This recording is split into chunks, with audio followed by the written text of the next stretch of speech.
This happened on November 1st.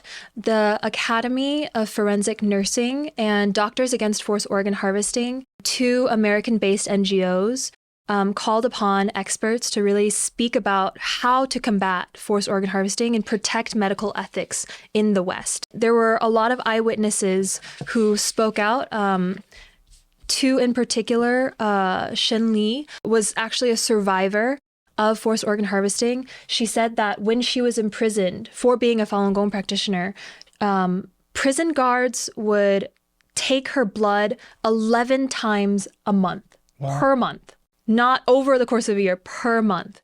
And so these reports were not for her health because she was being tortured in prison. Right. If they cared about her health, they would never have physically assaulted her in the first place.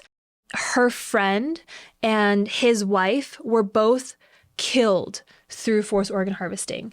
Her friend's wife died after a kidney transplant, after her kidney was taken out. When her friend tried to report the incident, he was assassinated by the prison guards just because of this incident. She has luckily escaped, but there was also another eyewitness by the surname of Jiang, and she said her father was actually warm when she went to see him. He was dead, but his body was still warm. And when they have video evidence of him being carted to the funeral home without their permission, and his body had rocks in the chest and abnormal skin conditions. And so they suspect that he was actually, his heart was taken.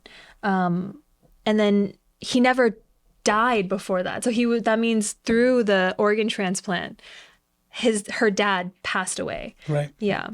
And so the speaker highlights and the entire recording will be in the link down below. But I think this is really important because it's going to be an inaugural event. So next year they'll also have an event in a similar fashion. And it really, there's a lot of potential in this because having a $1 billion transplant industry in China, and then seeing it being, founded upon these unethical transplant, means is really important for the medical community in America and Europe and in other places to see the truth for what it is and try to find ways to stop it. So a director at the DAFOH, which is the Doctors Against Forced Organ Harvesting, was really shocked by forced organ harvesting because it's overseen by the Chinese police and managed by the military. This is actually a very important caveat. Maybe we can pause because a lot of our viewers in the US, and so they're thinking about, okay, well, we have the government, then we have hospitals, and we have doctors, and these things are all separate, right? Like go to medical school, you become a doctor, it's kind of, a profession.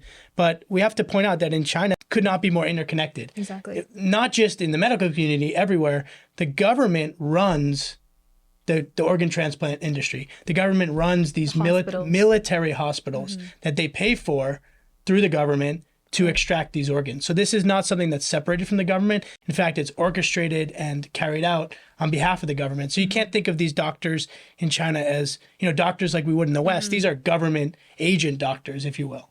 Is that a correct understanding? It's correct. And so they basically serve to further the political ambitions of the Chinese Communist Party, which is why it's so often that prisoners of conscience and dissidents of the party will be the victims. And it's part of the reason too, when people hear about forced organ harvesting, especially at the scale that's now starting to be proven for Falun Gong and even now some evidence of Uyghurs, people can't really believe it, right? It's something that's so hard to believe because how could a doctor in good conscience do that? But it's important when you point out that it's not really a doctor doing it. It's it's a government doing it, and it makes it, this government's torturing and doing all these human rights abuses. It makes it easier to, in some ways, understand how it's happening, right?